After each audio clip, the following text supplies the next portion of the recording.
Assalamualaikum warahmatullahi wabarakatuh. Bismillahirrahmanirrahim. Alhamdulillahirabbil alamin. Wabihi nasta'inu ala umurid dunya waddin. Wassalatu wassalamu ala asrafil anbiya wal mursalin wa ala alihi wa sahbihi ajma'in, amma ba'd. Hadratil mukarram, jajaran pembina, jajaran pengurus, dan jajaran pengawas Yayasan Wahid Hasyim Surabaya. Yang terhormat Kepala SMK Wahid Hasyim Surabaya beserta jajarannya. Yang terhormat tenaga pendidik dan kependidikan SMK Wahid Hasyim Surabaya. Yang kami cinta sayangi, anak-anakku dari kelas 10, 11, 12 dari segala jurusan. Alhamdulillah, pada kesempatan pagi hari ini kita melanjutkan kajian kitab Safinatun Najah. Namun sebelum kita memulai mengkaji kitab Safinatun Najah ini, terlebih dahulu kita tawasul kepada muallif atau pengarang dari kitab ini, Habibina wa syafi'ina wa qurrata ayunina Sayyidina Muhammadin sallallahu alaihi wasallam wa ala alihi wa azwajihi wa dhurriyyatihi wa ahli baiti wa tabi'in wal malaikatil muqarrabin wal ulama was sholihin wal anbiya wal mursalin khususan. Syai'ul lillahi lana wa lahumul Fatihah. A'udzu billahi minasyaitonir rajim. Bismillahirrahmanirrahim. Alhamdulillahi rabbil alamin. Arrahmanir rahim. Maliki yaumiddin. Iyyaka na'budu wa iyyaka nasta'in. Ihdinas siratal mustaqim. Siratal ladzina an'amta 'alaihim ghairil maghdubi 'alaihim waladdallin. Rabbighfirli wa liwalidayya walil mu'minina amin. Anak-anakku, silakan dibuka kitab Safinatun Najahnya halaman 8 pada bab Faslun Nawaqidul Wudu'i Arba'atu Asya'a. Kita mulai untuk memaknainya. Bismillahirrahmanirrahim. Qala al-musannifu rahimakumullahu wa nafa'nahu wa ulumihi fid dharaini amin. Bismillahirrahmanirrahim. Faslun ay hadza faslun. Faslun, adapun ini fasol.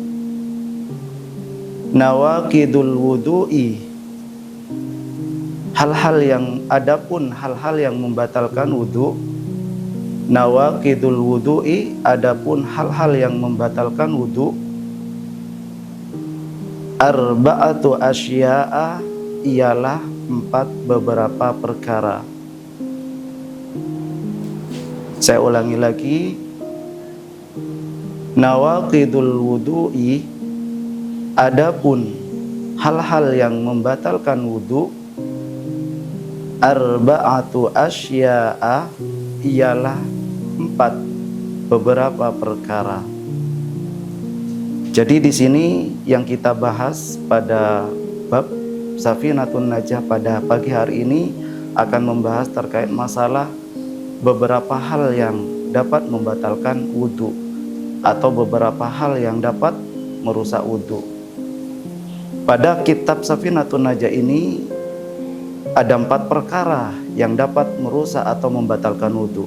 Apa saja itu? Al-awwalu, adapun yang pertama. Al-awwalu, adapun yang pertama. Al-khariju, ialah sesuatu yang keluar. Al-khariju, ialah sesuatu yang keluar. Min ahadi, dari salah satu, min ahadi, dari salah satu as-sabilaini, dua jalan. Al-khariju ialah sesuatu yang keluar, min ahadi, dari salah satu, as-sabilaini, dua jalan. Apa yang dimaksud dua jalan tersebut? Min kubulin, yaitu dari kubul. Kubul itu adalah kemaluan depan. Min kubulin, yaitu kubul atau kemaluan depan. Au duburin, atau dubur, kemaluan belakang. Jadi ada beberapa hal yang bisa membatalkan wudhu. Salah satunya itu adalah sesuatu yang keluar dari dua jalan, yaitu bisa melalui kubul kemaluan depan atau dubur kemaluan belakang. Jadi setiap sesuatu, entah itu bentuknya padat ataupun cair ataupun yang enggak berbentuk, itu tetap membatalkan wudhu. Kalau misalnya keluarnya itu dari dua jalan tersebut, yaitu dari kubul maupun dubur. Rihun berupa angin. Ini bahasa kasarnya itu adalah kentut. Bahasa kasarnya kentut. Rihun berupa angin, awwairuhu, atau selainnya angin. Jadi ya seperti yang sudah saya katakan tadi, yang keluar tersebut bisa berupa benda cair, benda padat, ataupun benda yang tidak berbentuk seperti angin tadi. Jadi kalau misalnya kita kencing ataupun buang air besar, tapi keluarnya bukan kotoran tapi misalnya emas, tetap itu membatalkan wudhu. Illa kecuali al-maniyu, mani, air mani. Illa kecuali al-maniyu, air mani. Jadi semua sesuatu yang keluar dari dua jalan, baik dari kubul maupun dubur, entah itu bentuk cair, padat, ataupun tidak berbentuk, itu membatalkan wudhu, kecuali adalah air mani. Jadi kalau cuman hanya keluar air mani saja, itu tidak membatalkan wudhu. Tapi di sini harus dicatat, meskipun tidak membatalkan wudhu, tapi kalau sudah keluar air mani, itu wajib untuk mandi. Itu yang pertama. Asani, adapun yang kedua. Asani, adapun yang kedua. Zawalul akali, ialah hilangnya akal. Zawalul akli, ialah hilangnya akal. Jadi kalau sudah hilang akalnya, entah itu sebab apapun, itu akan membatalkan wudhu.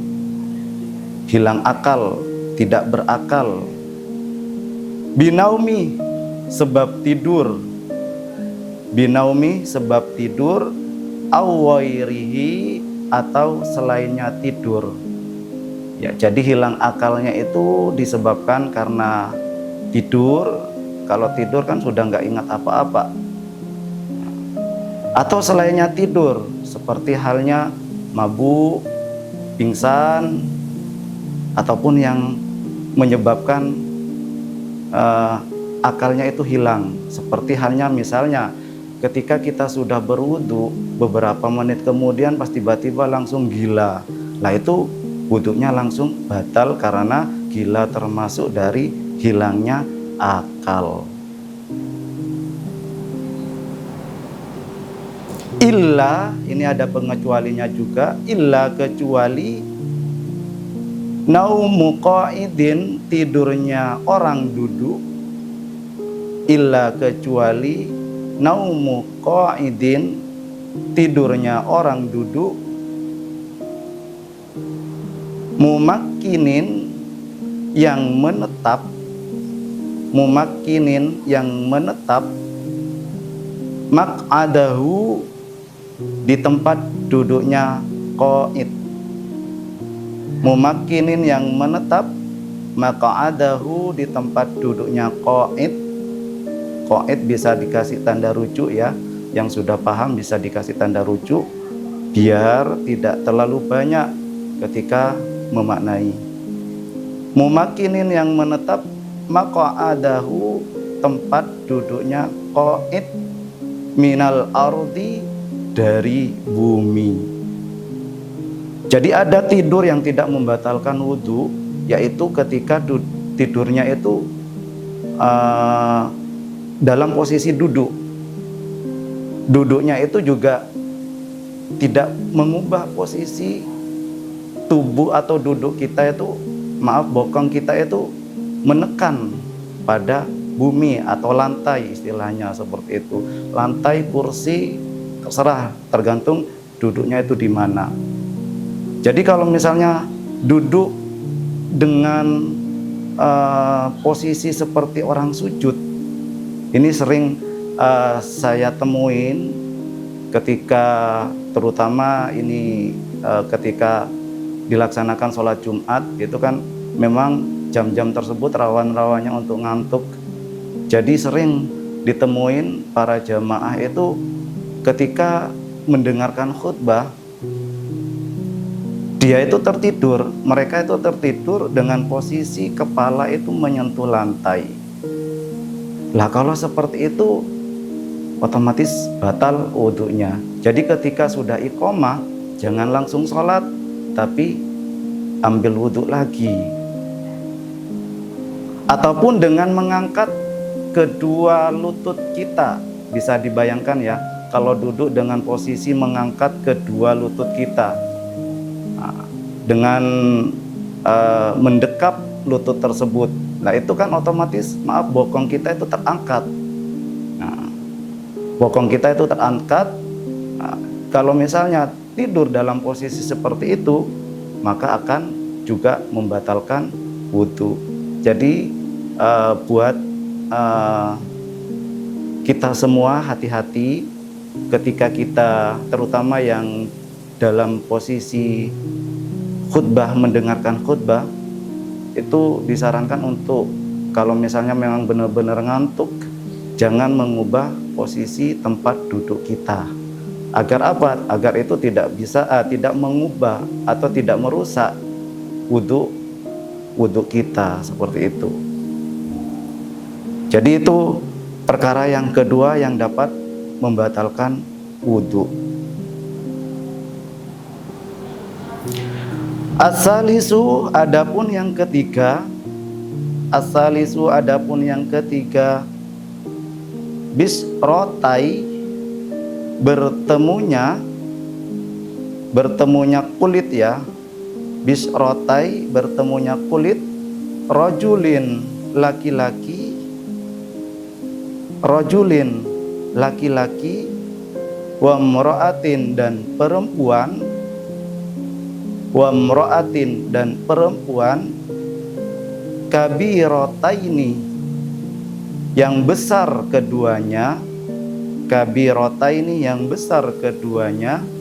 Besar di sini maksudnya sudah dewasa ya, sudah balik. Kalau besar hanya tubuhnya saja itu, kalau masih belum balik. Soalnya kemarin di media sosial itu ada anak SD kelas 3 kalau nggak keliru, itu ada yang postur tubuhnya itu hampir sama dengan orang dewasa.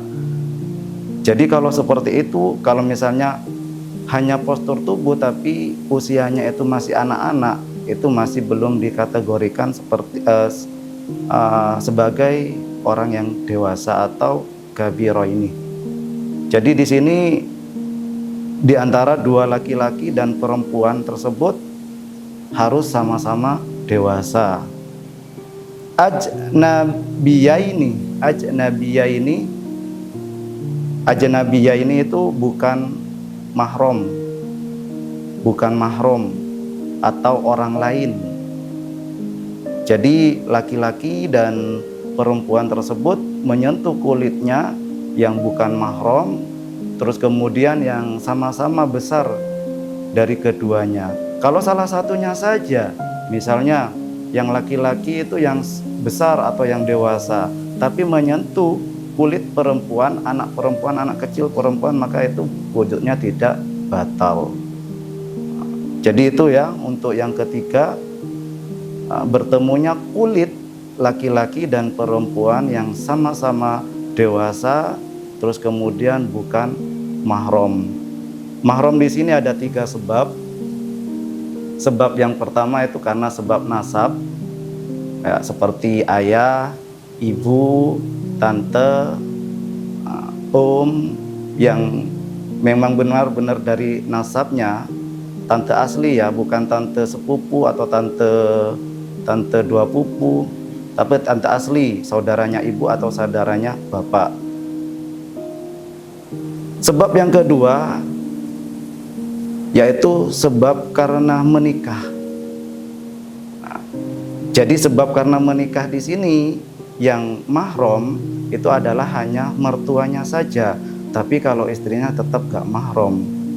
Jadi menyentuh tangan istri ketika setelah selesai sholat itu wudhunya batal, karena status istri itu masih belum mahram tapi halal. Jadi itu ya. Terus sebab yang ketiga karena sebab susuan.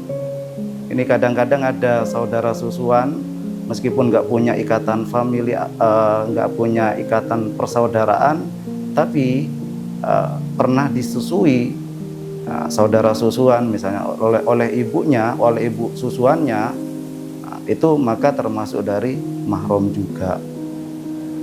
Misalnya kayak gini kasusnya, si A kemudian disusui oleh si B, kemudian si B ini punya anak C dan D. Jadi A ini mahram kepada C dan D karena termasuk saudara susuan, seperti itu. Nah, jadi itu perkara yang ketiga, hal-hal yang bisa merusak kepada wudhu. Terus di sini ada beberapa ayat yang menjelaskan tentang masalah mahram. Di surah An-Nisa ayat 23, Bismillahirrahmanirrahim. Hurrimat alaikum ummahatukum wa banatukum wa akhwatukum wa ammatukum wa khalatukum wa banatul akhi wa banatul ukhti wa ummahatukum allati arda'nakum wa akhwatukum minar radha'ah wa ummahatu nisaikum wa rabaikumul lati fi hujurikum min nisaikumul lati dakhaltum bihin. Jadi di sini al-ayah, jadi di sini dijelaskan bahwasanya diharamkan atas kamu menikahi ibu-ibumu. Jadi ibu-ibu itu nggak boleh dinikahin ya, ibu kandung, ibu susuan itu nggak boleh dinikahi. Anak-anakmu yang perempuan, saudara-saudaramu yang perempuan, ini yang bagi laki-laki untuk menikahi. Jadi itu nggak boleh dinikahi. Kalau saudara perempuan, terus kemudian anak perempuan, saudara ayahmu yang perempuan, saudara-saudara ibumu yang perempuan, jadi tante sama paman dari ayah maupun dari ibu.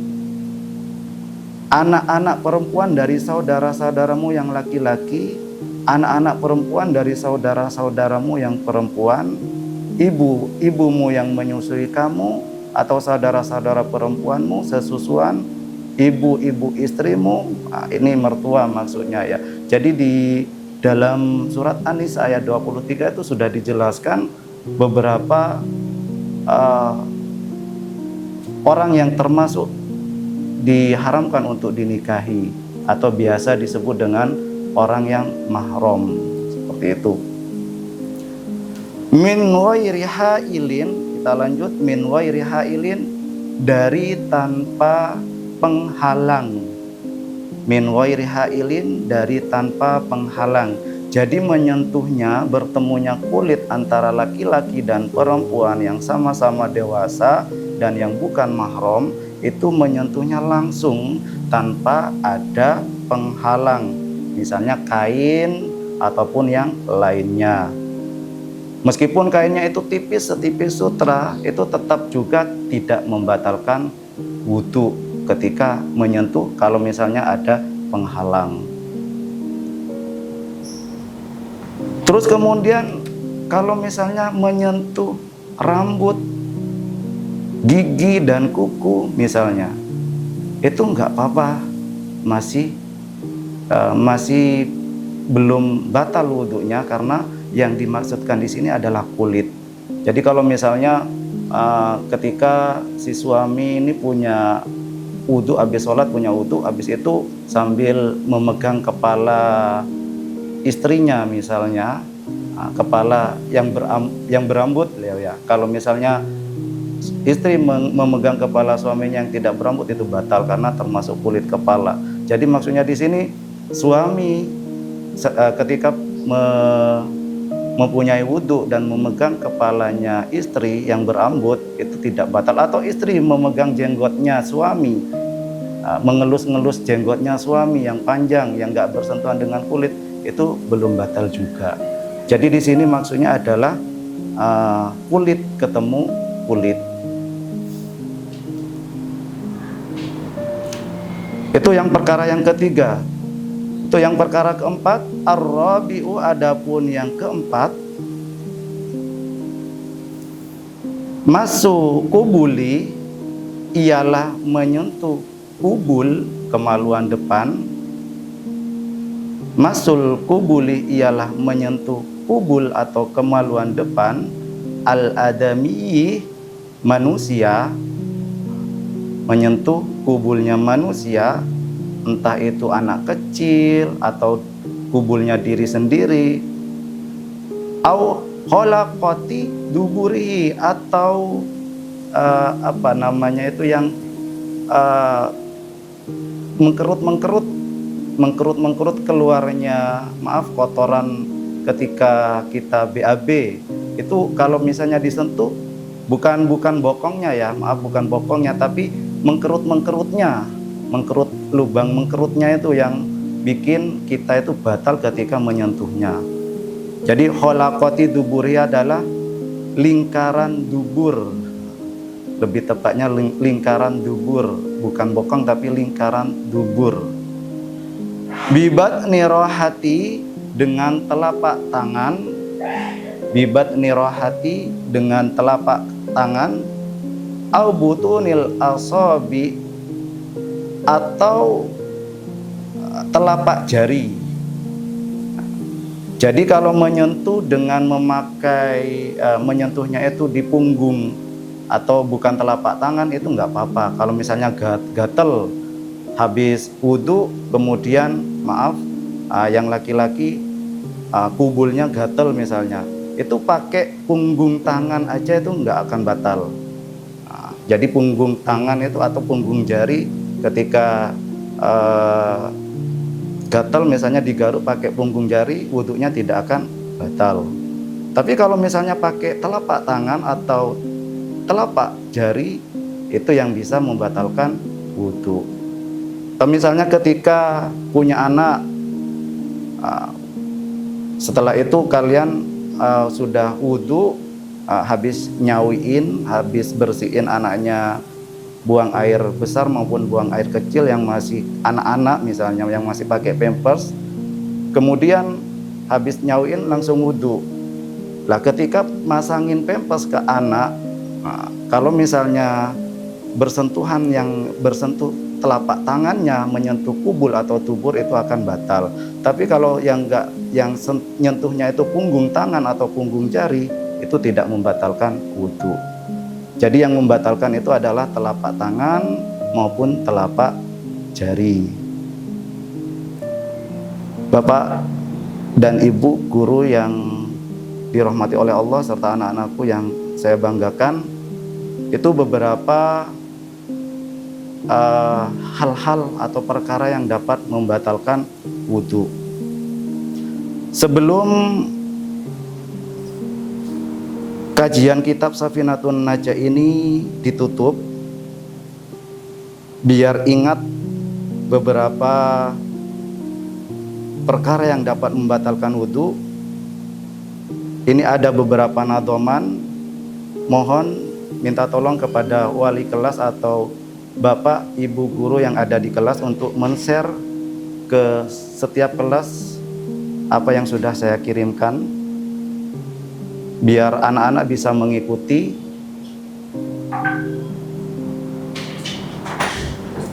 Jadi minta tolong, minta bantuannya untuk wali kelas atau bapak atau ibu guru yang ada di kelas untuk men-share apa yang saya kirim kepada peserta didik di kelas masing-masing agar peserta didik bisa mengikutinya.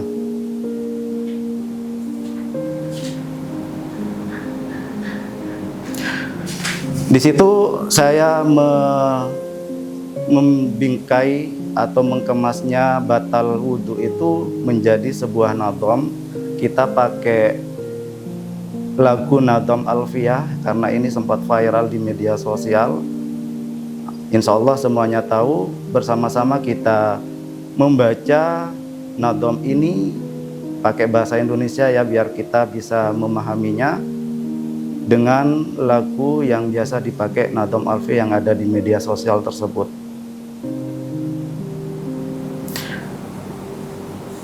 Bisa didengarkan dulu ya. Perkara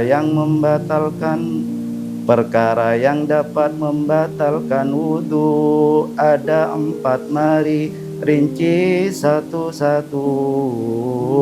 Pertama, apapun yang keluar dari salah satu dua jalan kubul dubur, baik angin ataupun yang lainnya, kecuali keluarnya air mani. Kedua, hilangnya akal dengan tidur atau hilang akal dengan yang lainnya, kecuali tidurnya orang yang duduk dengan mengokohkan duduknya di lantai.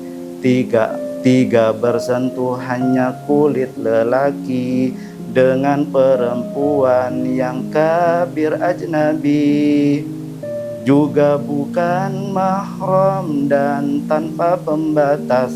Keempat, menyentuh kubul anak Adam atau lingkaran duburnya anak Adam dengan telapak tangan atau jarinya. Sekali lagi kita ikutin bersama-sama. Bismillahirrahmanirrahim. Perkara yang dapat membatalkan wudhu ada 4, mari rinci satu-satu. Pertama, apapun yang keluar dari salah satu dua jalan kubul dubur, baik angin ataupun yang lainnya, kecuali keluarnya air mani. Kedua, hilangnya akal dengan tidur atau hilang akal dengan yang lainnya, kecuali tidurnya orang yang duduk dengan mengokohkan duduknya di lantai. Tiga, bersentuhannya kulit lelaki dengan perempuan yang kabir ajnabi, juga bukan mahram dan tanpa pembatas. Keempat, menyentuh kubul anak Adam atau lingkaran duburnya anak Adam dengan telapak tangan atau jarinya. Semoga kajian kita pada pagi hari ini bermanfaat untuk bekal nanti kita hidup di masyarakat dan juga bekal kita hidup di dunia menuju akhirat. Amin amin ya rabbal alamin.